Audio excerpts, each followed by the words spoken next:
புகழும் புகழ்ச்சியும் ஏக வல்லவரான அல்லாஹ்வுக்கே உரித்தாகட்டுமாக. சாந்தியின் சமாதானமும் கண்மணி நாயகம் ஸல்லல்லாஹு அலைஹி வஸல்லம் அவர்களின் மீதும், அன்னாரை வாழ்வாது தழுவாது பின்பற்றிய சத்திய சஹாபாக்கள், தாபிஈன்கள், குறிப்பாக இங்கே கூடியிருக்கும் நம் அனைவர்கள் மீதும் என்றென்றும் என்று நிலவட்டுமாக. ஆமீன். கண்ணியமிக்க அல்லாஹ் நல்லடியார்களே, அல்லாஹ்வுடைய ஒரு மாபெரும் கிருபை, நபி ஸல்லல்லாஹு அலைஹி வஸல்லம் அவர்கள் பிறந்த இந்த முதல் வசந்தம் என்றும் சொல்லக்கூடிய ரபியுல் அவ்வல் மாதத்துடைய இறுதி கட்டத்திலே நாம் இருந்து கொண்டிருக்கிறோம். இந்த மாதத்தில் ஆங்காங்கே உலமாக்கள் நபி ஸல்லல்லாஹு அலைஹி வஸல்லம் அவர்களுடைய வாழ்க்கை வரலாறுகள், அவர்கள் சம்பந்தப்பட்ட பல்வேறு விஷயங்கள், நபி ஸல்லல்லாஹு அலைஹி வஸல்லம் அவர்களுடைய வாழ்க்கையில் ஏற்பட்ட தியாகங்கள், சாதனைகள் ஒவ்வொரு கோணமாக விவரித்து நம் முன்னால் பல்வேறு நிகழ்ச்சிகளிலே உரையாற்றி இருக்கிறார்கள்.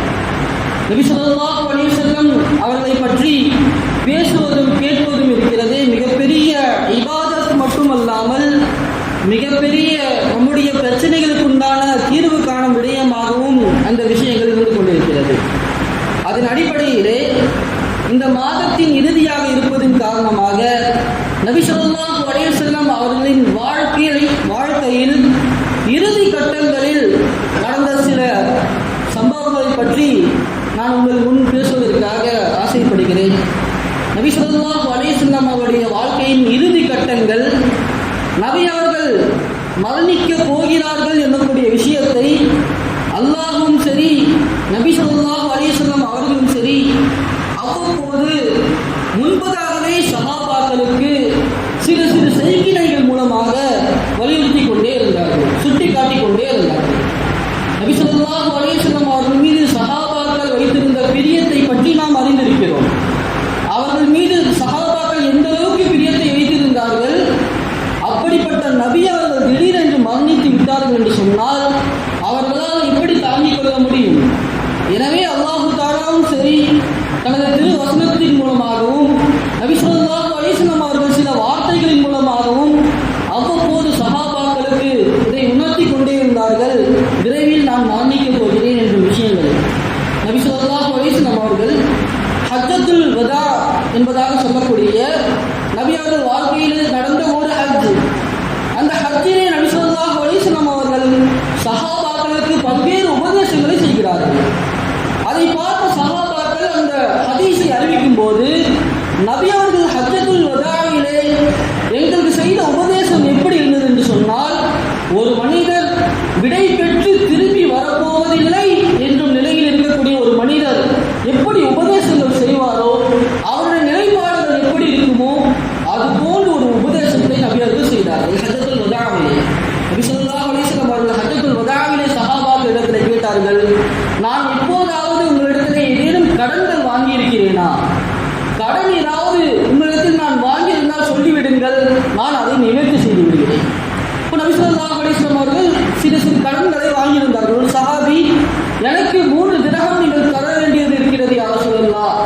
ஒரு நபர் உங்களிடத்திலே ஒரு தேவைக்காக வந்து கேட்டார், அந்த நேரத்தில் நீங்கள் இல்லை என்று சொல்லிவிடாமல் அருகில் நான் இருந்தேன், என்னிடத்தில் நீங்கள் வாங்கி தந்தீர்கள் என்பதாக இந்த சஹாபி அவர்கள் கூறினார்கள். உடனே நபி ஸல்லல்லாஹு அலைஹி வஸல்லம் அவர்கள் மற்றொரு சஹாபி ஃபத்ல் இப்னு அப்பாஸ், நபி ஸல்லல்லாஹு அலைஹி வஸல்லம் அவர்களுடைய பெரிய தந்தையின் மகன், அவரிடத்தில் சொல்லி அந்த கடனை நிறைவேற்ற சொல்கிறார்கள். மற்றொரு சஹாபி சொல்கிறார், யா ரசூலல்லாஹ், நான் கனிமத் பொருளிலிருந்து ஒரு 3 திரகத்தை நான் எடுத்துக்கொண்டேன். ஒரு கடுமையான தேவை இருந்ததின் காரணமாக நான் கனிமத்திலிருந்து 3 திரகத்தை எடுத்து விட்டேன். எனக்காக அல்லாஹ்விடத்தில் தௌபா செய்து அந்த பாவத்தை விட்டு எனக்கு பரிசுத்தப்படுத்தினேன். நபி அவர்கள் ஹயாத்திலே சஹாபாக்கள் நபி இடத்திலே துஆ செய்ய சொல்லி நபி அவர்கள் இஸ்திக்ஃபார் செய்தால் அல்லாஹ் அதை ஏற்றுக்கொள்வதாக சொல்லியிருக்கிறார். நபி அவர்கள் அந்த திரகத்தை வாங்கி அவருக்காக துஆ செய்தார்கள். இதுபோன்று பல்வேறு சஹாபாக்கள் பல்வேறு விஷயங்களை நபி இடத்திலே பேசிக்கொண்டும் அதை நிவர்த்தி செய்து கொண்டும் இருக்கிறார்கள். நபி அவர்கள் ஒவ்வொரு சந்தர்ப்பத்திலும் அந்த ஹஜ்ஜிலே கூறினார்கள், என்னிடத்திலிருந்து இந்த ஹஜ்ஜுடைய நடைமுறைகளை, அமல்களை நீங்கள் கற்றுக்கொள்ளுங்கள். ஏனென்று சொன்னால் அடுத்த ஆண்டு நான் உங்களை சந்திப்பேனா என்று எனக்கு தெரியாது. அடுத்த ஆண்டு நான் உங்களுடன் ஹஜ்ஜிக்கு வருவனா என்று தெரியாது. உங்களுடன் நான் இருப்பேனா என்று எனக்கு தெரியாது. எனவே நீங்கள் என்ன செய்து கொள்ளுங்கள், இந்த வருடத்திலே முழுமையான முறையிலே இந்த ஹஜ்ஜுடைய அமலை என்னிடத்திலிருந்து படித்துக் கொள்ளுங்கள், கற்றுக்கொள்ளுங்கள் என்பதாக நபி ஸல்லல்லாஹு அலைஹி வஸல்லம் கூறிக்கொண்டே இருந்தார்கள். ஆக இந்த வார்த்தையின் மூலமாக சில ஆண்டுகளுக்கு முன்பதாக நபி அவர்கள் தனது மரணத்துடைய செய்கையை செய்து கொண்டே இருந்தார்கள். முஆத் இப்னு ஜபல் ரலியல்லாஹு அன்ஹு அவர்களை யமன் தேசத்திற்கு நபி அவர்கள் அனுப்பி வைக்கிறார்கள். அங்கே கவர்னராக, அங்கே இருக்கக்கூடிய மக்களுக்கு இல்மை போதிக்கக்கூடிய ஒரு ஆலிமாக அவர்களை அனுப்பக்கூடிய சமயத்திலே நபி ஸல்லல்லாஹு அலைஹி வஸல்லம் அவர்கள் பல்வேறு விஷயங்களை அவருக்கு சொல்லி அனுப்புகிறார்கள். அப்போ நபி அவர்கள் சொன்ன ஒரு வார்த்தை, நீங்கள் செல்கிறீர்கள், இதுதான் நமது கடைசி சந்திப்பாக இருக்கக்கூடும். பிறகு நீங்கள் வந்தீர்கள் என்று சொன்னால் என்னை சந்திக்க இயலாமல் போகிவிடும். என்னுடைய பள்ளியையும் என்னுடைய கபரையும் காணக்கூடிய நிலைமை தான் உங்களுக்கு ஏற்படும் என்பதாக சொன்னார்கள். அதற்கு பிறகுதான் ஹஜ்ஜிக்கு நபியர்கள் செல்கிறார்கள். முஆத் இப்னு ஜபல் ரலியல்லாஹு அன்ஹு அவர்கள் அந்த வருடத்திலே ஹஜ்ஜிக்கு வரவில்லை. பிறகு எப்பொழுது அவர்கள் மதீனாவுக்கு வந்தார்களோ நபியுடைய கபரையும் அந்த பள்ளியையும் தான் அவர்கள் சிந்தித்தார்கள். ஆக சில ஆண்டுகளுக்கு முன்பதாக நபி ஸல்லல்லாஹு அலைஹி வஸல்லம் அவர்கள் தனது மரணத்தை பற்றி சஹாபாக்களுக்கு அந்த சுட்டி காட்டிக் கொண்டே இருந்தார்கள். ஒருமுறை நபி ஸல்லல்லாஹு அலைஹி வஸல்லம் அவர்கள் இரவு நேரத்திலே பகி என்பதாக சொல்லக்கூடிய அந்த அடக்க ஸ்தலத்திற்கு செல்கிறார்கள். அவர்களுடன் ஒரு நபித்தோழர் அபு முஹைஹிபா என்பதாக சொல்லக்கூடிய ஒரு நபித்தோழர் அவரும் வருகிறார். அப்போ நபி ஸல்லல்லாஹு அலைஹி வஸல்லம் அங்கே சென்று அந்த கபரில் இருக்கக்கூடிய மக்களுக்காக துஆ செய்கிறார்கள். நீண்ட நேரமாக துஆ செய்கிறார்கள். செய்துவிட்டு அந்த சஹாபியிடத்தில் கூறுகிறார்கள், அல்லாஹு தஆலா எனக்கு 2 விஷயத்திலே சலுகை அளித்திருக்கிறார், 2 ஆப்ஷன் எனக்கு கொடுத்திருக்கிறார், 2 சாய்ஸ். ஒன்று, இந்த உலகத்திலே நீங்கள் வாழ்ந்து கொண்டே இருக்கலாம், இந்த உலகத்தில் இருக்கக்கூடிய அனைத்து விதமான வளங்களும் உங்களுக்கு வழங்கப்படும், உலகத்துடைய எல்லா வளங்களும் உங்களுக்கு கொடுக்கப்பட்டு நீங்கள் இந்த உலகத்திலே வாழ்ந்து கொண்டே இருக்கலாம் அப்படின்ற ஒரு ஆப்ஷன். இன்னொரு ஆப்ஷன், அல்லாஹ்வுடைய சந்திப்பும் சொர்க்கமும் என்ற ஆப்ஷன். உடனே அந்த சஹாபி சொல்கிறார், யா ரசூலல்லாஹ், எனது தாயும் தந்தையும் உங்களுக்கு அற்புதம் ஆகட்டுமாக, நீங்கள் இந்த உலகத்திலே இருந்து விடுங்கள், நாங்கள் உங்களை பார்த்து கொண்டே இருக்கிறோம், இந்த உலகத்திலே நீங்கள் இருந்து கொண்டே இருங்கள், நீங்கள் எங்களை விட்டு சென்று விட்டால் எங்களால் இருக்க முடியாது, இந்த உலகத்திலே நீங்கள் இருப்பதை நீங்கள் தேர்ந்தெடுத்துக் கொள்ளுங்கள் யா ரசூலல்லாஹ் என்பதாக அந்த சஹாபி அனுப்புகிறார்கள். நபி ஸல்லல்லாஹு அலைஹி வஸல்லம் அனுப்புகிறார்கள், இன்னி இஸ்தக்து லிகா ரப்பி வல் ஜன்னத, நான் எனது ரப்புடைய சந்திப்பையும் சொர்க்கத்தையும் நான் தேர்ந்தெடுத்துக் கொண்டேன் என்பதாக நபி ஸல்லல்லாஹு அலைஹி வஸல்லம் கூறினார்கள். கண்ணியமிக்கவர்களே, சஹாபாக்களிடத்திலே அவ்வப்போது அந்த விஷயங்களை நபி ஸல்லல்லாஹு அலைஹி வஸல்லம் அவர்கள் உணர்த்திக் கொண்டே இருந்தார்கள். நான் விரைவிலே இந்த உலகத்தை விட்டு பிரிந்து செல்லப் போகிறேன் என்ற விஷயத்தை நபி ஸல்லல்லாஹு அலைஹி வஸல்லம் அவர்கள் உணர்த்திக் கொண்டே இருக்கிறார். இப்னு அப்பாஸ் ரலியல்லாஹு அன்ஹு அவர்கள் நபி அவர்கள் மரித்த சமயத்தில் அவர்களுக்கு 14 வயது தான் ஆகியது. ஆனால் அவர்கள் நபி அவர்களுக்கு மரணத்திற்கு பிறகு வியாழக்கிழமை வந்தால் போதும் அவர்கள் சோகம் அடைந்தவர்களாக ஆகிவிடுவார்கள். அதிகமாக அழுது கொண்டிருப்பார்கள், சோகமான நிலைமையில் இருந்து கொண்டே இருப்பார்கள். பல நபர்கள் கேட்பார்கள், ஏன் வியாழக்கிழமையில வெறும் கவலைப்பட்டுக்கிட்டே இருக்கிறீங்க, வியாழக்கிழமை பார்த்தா போதும் என்ன செய்யறீங்க, ஒரு மாதிரியா கவலையா இருக்கிறீங்க, என்ன காரணம் சொல்லுவாங்க, யௌமுல் ஹமீஸ், வமா அத்ராக யௌமுல் ஹமீஸ், வியாழக்கிழமை எந்த நாள் தெரியுமா, இந்த வியாழக்கிழமையில் தான் நபி அவர்களுக்கு கடுமையான நோய் ஏற்பட்டது. நபி அவர்கள் இறுதி கட்டமாக நோய்வாய்ப்பட்டு அந்த நோய் அவர்களுக்கு அந்த மரண நோய் கடுமையான நேரம் வியாழக்கிழமை தான். அதை நினைத்தால் எனக்கு கவலை வந்து விடுகிறது, அழுகை வந்து விடுகிறது என்பதாக சொல்லிக்கொண்டே இருப்பார்கள். ஒரு முறை இப்னு அப்பாஸ் ரலியல்லாஹு அன்ஹு அவர்கள் மக்ரிபுடைய தொழுகையை தொழ வைக்கக்கூடிய சமயத்திலே வல் முர்சலாத்தி உர்ஃபா அந்த சூறாவை ஓதுகிறார்கள். அதை கேட்ட இப்னு அப்பாஸ் ரலியல்லாஹு அன்ஹுவுடைய தாயார் அவர்கள் அழ ஆரம்பித்து விட்டார்கள். நீ நபி அவர்களுடைய இறுதி தொழுகையை எனக்கு ஞாபகமூட்டி விட்டாய். நபி அவர்கள் இறுதியாக தொழ வைத்த தொழுகை மக்ரிபுடைய தொழுகையிலே வல் முர்சலாத் சூறாவை ஓதினார்கள். இறுதியாக நபி அவர்கள் ஓதி நான் கேட்ட சூறா அது.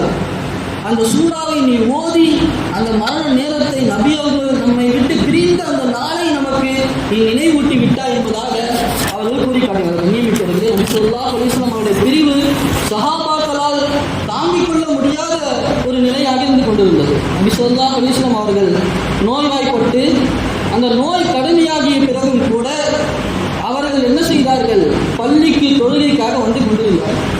நபி ஸல்லல்லாஹு அலைஹி வஸல்லம் அவர்களால் நல்ல முறையில் நடக்க முடியவில்லை. என்றாலும் கூட 2 சஹாபாக்களை அழைத்து அந்த இருவன் மீது தனது கைகளை போட்டு கைத்தாங்களாக அந்த கால் நடக்க இயலாததாக அந்த கால் தரையிலே தேய்ந்து கொண்டு நபி அவர்கள் பள்ளிக்கு வந்துதான் தொழுகையை நிறைவேற்றிக் கொண்டு இருந்தார். எப்போ முடியுமோ நபி அவர்கள் பள்ளிக்கு தான் வந்து தொழுகை கொண்டு இருப்பார்கள். மிகவும் நோய் கடுமையாகிவிட்ட பிறகுதான் அந்த அசைவிற்கு கூட வழி இல்லாத நேரத்தில் தான் நபி ஸல்லல்லாஹு அலைஹி வஸல்லம் அவர்கள் அபூபக்கர் ரலியல்லாஹு அன்ஹு அவரை தொழுவிப்பதற்காக சொல்லினார்கள். எவ்வளவு முடியாமல் இருந்த நிலையிலும் கூட நபி அவர்கள் கால்கள் தலையில் இழுபட பள்ளிக்கு வந்து தொழுகை நிறைவேற்றிருக்கிறார்கள் என்று சொன்னால் அந்த தொழுகை நிலைமையில் நாம் எந்த அளவுக்கு அசட்டியாக இருக்கிறோம் என்பதாக நாம் சிந்தித்து பார்க்க வேண்டும். நபி ஸல்லல்லாஹு அலைஹி வஸல்லம் அவர்கள் நோய் கடுமையாகி விட்டது, அசைய கூட முடியவில்லை, பள்ளிக்கு ஒரு நபரை ஊற்றி கூட வர இயலவில்லை என்ற சூழ்நிலையில் அபூபக்கர் ரலியல்லாஹு அன்ஹு அவர்களை தொழுகைக்கு சொன்னார்கள். அந்த சமயத்திலும் கூட எப்போதாவது தொழுகையுடைய நேரத்தில் சற்று அந்த உடல்நிலை தேறுவதாக நபியர்கள் தெரிந்தால் உடனே பள்ளிக்கு வந்து விடுவார்கள். மரணப்படுக்கையில் இருக்கிறார்கள், தொழ வைக்க ஒரு நபரால் தாங்கிக் கொண்டு கூட செல்ல முடியாத நிலைமை. அந்த நிலைமை சற்று முன்னேற்றம் தெரிவதாக நபியர்களுக்கு தெரிந்தாலும் கூட உடனே பள்ளிக்கு அவர்கள் வந்து விடுவார்கள். அபூபக்கர் ரலியல்லாஹு அன்ஹு அவர்கள் லுஹுருடைய தொழுகையை தொழுக வைத்துக் கொண்டிருக்கிறார்கள். தொழுக வைத்து தொழுகை ஆரம்பிக்கப்பட்டு விட்டது. அவர்கள் தொழுக வைக்க ஆரம்பிக்கிறார்கள். நபி அவர்கள் அப்படியே பள்ளிக்கு வருகிறார்கள். அதை பார்த்து அபூபக்கர் ரலியல்லாஹு அன்ஹு அவர்கள் பின்வாங்குகிறார்கள். நபி ஸல்லல்லாஹு அலைஹி வஸல்லம் அவர்கள் நீங்களே தொழுக வைங்கள் என்பதாக செய்கினை செய்தும் கூட நபி அவர்கள் இருக்கையில் நான் எப்படி இமாமாக நிற்பது என்பதாக அவர்கள் பின்வந்து நபி அவர்களை முற்படுத்தி தொழ வைத்து சொன்னார்கள்.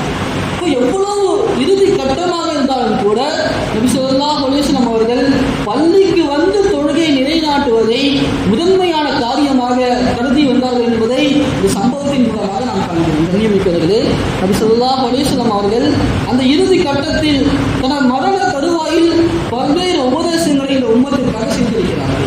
அதில் நபி ஸல்லல்லாஹு அலைஹி வஸல்லம் அவர்கள் கூறிய முதலாவதாக அஹ்ஸினுல் ظن பில்லாஹ், அல்லாஹ்வின் மீது நீங்கள் நல்லெண்ணம் வையுங்கள். அல்லாஹ்வின் மீது நீங்கள் நல்ல எண்ணம் வையுங்கள். நானும் துவா செய்த அல்லாஹ் எப்படி ஏற்றுப்பான், என்னெல்லாம் அல்லாஹ் எப்படி மன்னிப்பான் அப்படின்ற எண்ணங்கள் உங்க இடத்துல வந்து விடக்கூடாது. அப்படி நினைச்சா அந்த மாதிரி தான் நமக்கு சூழ்நிலைகள் ஏற்படும். அப்போ அல்லாஹ் தாலா நான் பாவம் செய்து விட்டேன், அல்லாஹ் என்னுடைய பாவத்தை மன்னிப்பான். எனக்கு ஈமான் கொடுத்திருக்கக்கூடிய அல்லாஹ் நான் செய்த பாவத்தை மன்னிப்பான், எனக்கு சொர்க்கத்தை கொடுப்பான் என்பதாக நல்ல விதமான எண்ணங்களை அல்லாஹ்வின் மீது வையுங்கள். அதுக்கென்று வெறும் பாவத்தை செஞ்சுக்கிட்டு அல்லாஹ் மன்னிச்சிடுவான்ற ஒரு சிந்தனையில வாழ்வதல்ல.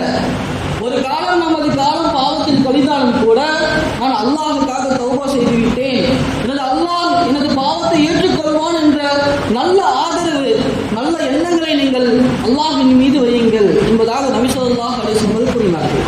மற்றொரு உபதேசமாக நபி அவர்கள் கூறினார்கள், அல்லாஹு தஆலா யூத கிறிஸ்துவர்களை சபிப்பானாக, யூத கிறிஸ்துவரை சபிப்பானாக. ஏனென்றால் அவர்கள் தங்களது நபிமார்களுடைய அடக்க ஸ்தலங்களை வணக்க ஸ்தலங்களாக மாற்றிக் கொண்டார்கள். தங்களது நபிமார்களுடைய கபர்களை என்ன செய்து விட்டார்கள், வணக்க ஸ்தலங்களாக மாற்றி விட்டார்கள். இறைவனுக்கு ஷிர்க் இணை கற்பிக்கக்கூடிய இடங்களாக அதை ஆக்கிவிட்டார்கள் என்பதாக நபி ஸல்லல்லாஹு அலைஹி வஸல்லம் கூறினார்கள். காரணம், நபியுடைய மரண தருவாய், நபிகளுக்கு பின்னால் யாரும் யூதர்கள் செய்ததை போன்று கிறிஸ்துவர்கள் செய்ததை போன்று அந்த நபிமார்களை எல்லாம் கடவுள்களாக ஆக்கிவிடக்கூடாது, அவர்களை போன்று நமது உம்மத் ஆகிவிடக்கூடாது என்பதை உணர்த்துவதற்காக தனது இறுதி கட்டத்திலே நபி ஸல்லல்லாஹு அலைஹி வஸல்லம் அவர்கள் இந்த துஆவை செய்தார்கள். நபி அவர்கள் உம்மத்திலே இந்த விஷயத்தை பற்றி உபதேசம் செய்தார்கள். அது மட்டுமல்ல, நபி ஸல்லல்லாஹு அலைஹி வஸல்லம் அவர்கள் அவர்களுடைய உயிரை கைப்பற்றுவதற்காக 70,000 மலக்குகளுடன் மலக்குல் மௌத் வருகை தருகிறார். 70,000 மலக்குடன் மலக்குல் மௌத் வருகை தந்துவது மட்டுமல்லாமல் அனுமதி கேட்பதற்காக ஒரு மலக்கை அனுப்பி வைக்கிறார். அந்த மலக்கு வந்து கூறுகிறார், யா ரசூலல்லாஹ், மலக்குல் மௌத் வெளியே நிற்கிறார், அனுமதி கேட்கிறார், நீங்க அனுமதி கொடுத்தீங்கன்னு சொன்னா உங்க உயிரை அவங்க கைப்பற்றிட்டு போவாங்க. இப்போ எந்த ஒரு மனிதருக்கும் இந்த ஆப்ஷன் கிடையாது. அல்லாஹ் இந்த நேரத்தில் மவுத்துன்னு சொன்னா அந்த நேரத்தில் அந்த செகண்ட்ல அப்படியே உயிரை வாங்கிடுவாங்க மலக்குமார்கள். ஒரு செகண்டுக்குள்ள முன்னாடி போக மாட்டாங்க, ஒரு செகண்ட் கூட என்ன செய்ய மாட்டாங்க, முன்னாடி போக மாட்டாங்க. இந்த நேரத்தில் இந்த நொடியில மவுத்துனா மவுத். ஆனா அல்லாஹுடைய தூதருக்கு அல்லாஹ் தஆலா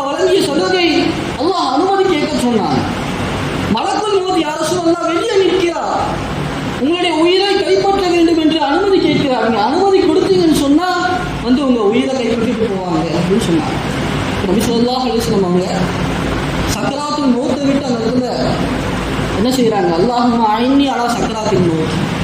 ஈருலக தூதர் மலக்குல் மௌத்தே வந்து அனுமதி கேட்கிறாரு, உயிரை வாங்கணுமா வேணாமா.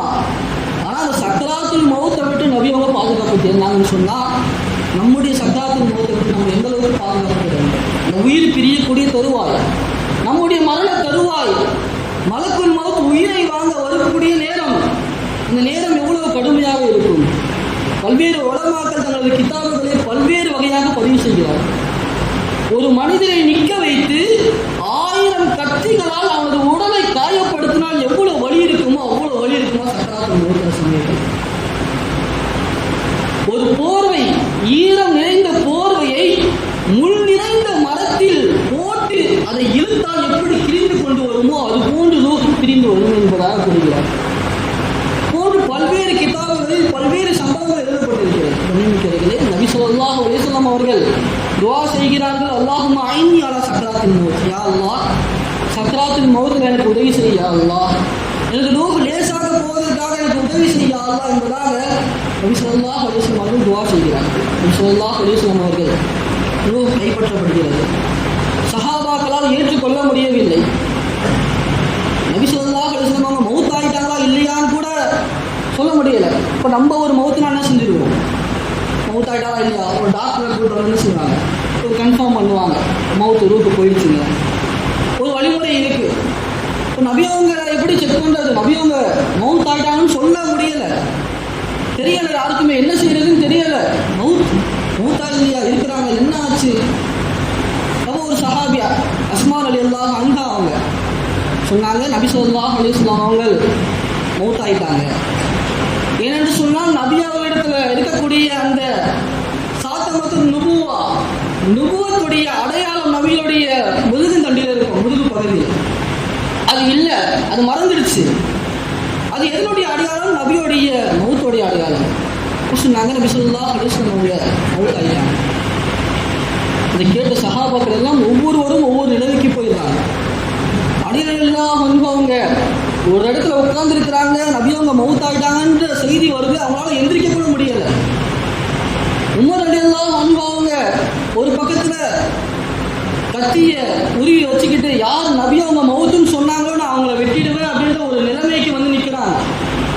தாங்கிக் கொள்ள முடியல நபி ஸல்லல்லாஹு அலைஹி வஸல்லம் மௌத்தை. ஒவ்வொரு சஹாபாக்களும் ஒவ்வொரு நிலையில இருக்கிறாங்க. எப்படி ஏற்றுக்கொள்வது, என்ன செய்வதுன்னு கூட அவங்களுக்கு தெரியல. நபி எப்படி அவங்களை எப்படி அடக்கம் பண்றது, அவங்களை எப்படி குளிப்பாட்டுறது, என்ன நிலைமை அப்படின்றது தெரியல. இப்போ அந்த நேரத்தில் அல்லாஹு தஆலா அபூபக்கர் சித்திக் ரலியல்லாஹு அன்ஹு அவங்களுக்கு மிகப்பெரிய மன தைரியத்தை கொடுத்தாங்க. அபூபக்கர் சித்திக் ரலியல்லாஹு அன்ஹு அவங்க எந்த அளவுக்கு இலகன மனமுடையவங்கன்னு சொன்னால், நபி ஸல்லல்லாஹு அலைஹி வஸல்லம் அவங்க உடல்நிலை முடியலை, சக்கராத்துக்கு அதுக்கு முன்னாடி அந்த சிரமமாக இருக்கக்கூடிய சமயத்தில் அபூபக்கர் ரலியல்லாஹு அன்ஹு அவங்க நீங்கள் போய் தொழு வைக்க சொல்லுங்கன்னு சொல்லும்போது அன்னை ஆயிஷா ரலியல்லாஹு அன்ஹா அவங்க சொல்கிறாங்க, நீங்கள் இந்த மாதிரி நிலைமையில் இருக்கும்போது அவரால் நின்று தொழு வைக்க முடியாது. அவர் அழகக்கூடிய மனுஷன், தொழுகையில் சரியாக கவனம் கூட செலுத்த முடியாது, அவர் ரொம்ப இலக்கண மனமுடையவர். இப்போ நபியவங்க உடம்பு சரியில்லாமல் இருக்கிற அந்த செய்தியை கூட தாங்கிக் கொள்ள முடியாத ஒரு இலகிய மனம் படைத்த ஒரு நபர் அபூபக்கர் ரலியல்லாஹு அன்ஹு அவங்க. ஆனால் அப்படிப்பட்ட நபருக்கு அல்லாஹு தஆலா நபியுடைய மரண சமயத்தில் மிகப்பெரிய ஒரு மன தைரியத்தை அல்லாஹ் கொடுத்தாங்க. அபூபக்கர் ரலியல்லாஹு அன்ஹு அவங்க வந்து நபியுடைய இந்த முகத்தில் முத்தமிட்டு சொன்னாங்க, யா ரசூலல்லாஹ், உயிரோடு இருக்கும்போதும் நீங்கள் மனம் நிறைந்து இருந்தீங்க, மௌத்தான பிறகும் நீங்கள் மனம் நிறைந்து இருக்கிறீங்க யா ரசூலல்லாஹ் அப்படின்னு சொல்லிட்டு நபியிடத்தில் முத்தம் விட்டுட்டு அவங்க நேராக பள்ளிக்கு போகிறாங்க. பள்ளிக்கு போய் மிம்பரில் ஏறுவாங்க. மிம்பரில் ஏறி சொன்னாங்க, யாரெல்லாம் முஹம்மது ஸல்லல்லாஹு அலைஹி வஸல்லம் அவர்களை வணங்கி கொண்டிருந்தீர்களோ தெரிந்து கொள்ளுங்கள், அவர்கள் மரணித்து விட்டார்கள். யாரெல்லாம் அல்லாஹை வணங்கி கொண்டிருக்கிறீர்களோ அறிந்து கொள்ளுங்கள், அல்லாஹ் நித்திய ஜீவன், அவனுக்கு மரணம் என்பதே கிடையாது என்பதாக சொல்லிவிட்டு அல்லாஹ் தஆலா தனது திருமறையிலே உஹதுடைய சமயத்தில் இறக்கிய ஒரு ஆயத்தை ஓதி காட்டினார்கள். ஒருவேளை முஹம்மது அவர்கள் கொல்லப்பட்டு விட்டார்கள் என்று சொன்னால் நீங்கள் எல்லாம் புறமிதுகிட்டு இந்த மார்க்கத்தை விட்டு ஓடிவிடுவீர்களா என்பதாக அல்லாஹ் தஆலா கேட்பான். அந்த வசனத்தை அங்கேயே ஓதி காட்டினார்கள். அந்த குத்பாவை அந்த பிரசங்கத்தை கேட்ட பிறகுதான் எல்லா சஹாபாக்களுக்கும் ஒரு தெளிவான நிலைமை என்பது அங்கே ஏற்பட்டது. பிறகு நபி ஸல்லல்லாஹு அலைஹி வஸல்லம் அவர்களை குளிப்பாட்டப்பட்டு அவர்களை கஃனிடப்பட்டு என்ன செய்யப்படுகிறது? அடக்கம் செய்யப்படுகிறது. அடக்கம் செய்யப்பட்ட பிறகு எல்லாரும் திரும்பி வரக்கூடிய சமயத்திலே அன்னை ஃபாத்திமா ரலியல்லாஹு அன்ஹா அவர்கள் அங்கிருந்து அங்கு வரக்கூடிய சஹாபாக்கள் இடத்திலே பார்த்து கேட்கிறார்கள், அல்லாஹ்வுடைய தூதர் ஸல்லல்லாஹு அலைஹி வஸல்லம் அவர்கள் மீது மண்ணை போட்டு மூடக்கூடிய மன தைரியம் உங்களுக்கு எல்லாம் எப்படி வந்தது என்பதாக அவர்கள் கேட்டார்கள். அதை தாங்கிக் கொள்ள முடியவில்லை. அல்லாஹ்வுடைய தூதர் அவர்களை படுக்க வைத்த குழியிலே மண்ணை போடக்கூடிய மன தைரியம் உங்களுக்கு வந்துவிட்டதா என்பதாக கேட்டு அழ ஆரம்பித்து விட்டார்கள். அனஸ் ரலியல்லாஹு அன்ஹு அவர்கள் மட்டுமல்லாமல் பல சஹாபாக்கள் அந்த இறுதி நாளை பற்றி தனது வாழ்நாள் முழுவதும் நினைவு கூர்ந்து கொண்டே இருப்பார்கள். அந்த ஒரு நாள் எங்கள் வாழ்க்கையில் மிகப்பெரிய இருளை ஏற்படுத்திவிட்டது என்பதாக குறிப்பிட்டார்கள். கண்ணியமிக்கவர்களே, நபி ஸல்லல்லாஹு அலைஹி வஸல்லம் அவருடைய வாழ்க்கையில் எத்தனையோ படிப்பினைக்குரிய சம்பவங்கள் நேர்ந்தே இருக்கிறது. நபி ஸல்லல்லாஹு அலைஹி வஸல்லம் அவர்கள் செய்த அனைத்து விதமான தியாகங்களும் நமக்காக தான் செய்திருக்கிறார்கள். நபி ஸல்லல்லாஹு அலைஹி வஸல்லம் அவர்கள் எத்தனையோ கஷ்டங்கள், சிரமங்கள் அவர்களுக்கு வந்ததை போன்று இந்த உம்மத்திற்கு எந்த ஒரு நபருக்கும் கஷ்டங்கள், சிரமங்கள் வந்ததில்லை என்பதாக நபி ஸல்லல்லாஹு அலைஹி வஸல்லம் அவர்களே கூறியிருக்கிறார்கள். கண்ணியமிக்கவர்களே, அப்படிப்பட்ட நபி ஸல்லல்லாஹு அலைஹி வஸல்லம் அவர்கள் மீது நாம் அதிகமாக ஸலவாத் சொல்ல வேண்டும். நமக்காக தியாகம் செய்த அவர்களுக்காக அவருடைய சுன்னத்துகளை நாம் அதிகமாக பின்பற்ற வேண்டும். ஒவ்வொரு செயலிலும் நபி ஸல்லல்லாஹு அலைஹி வஸல்லம் அவருடைய சுன்னத்தின்படி அமல் செய்ய வேண்டும். அதன் மூலமாக அல்லாஹ்வுடைய நேசம் கிடைக்கும், அல்லாஹ்வுடைய மக்ஃபிரத் கிடைக்கும் என்பதாக அல்லாஹ் தஆலா திருமறையிலே கூறி காட்டுகிறான்.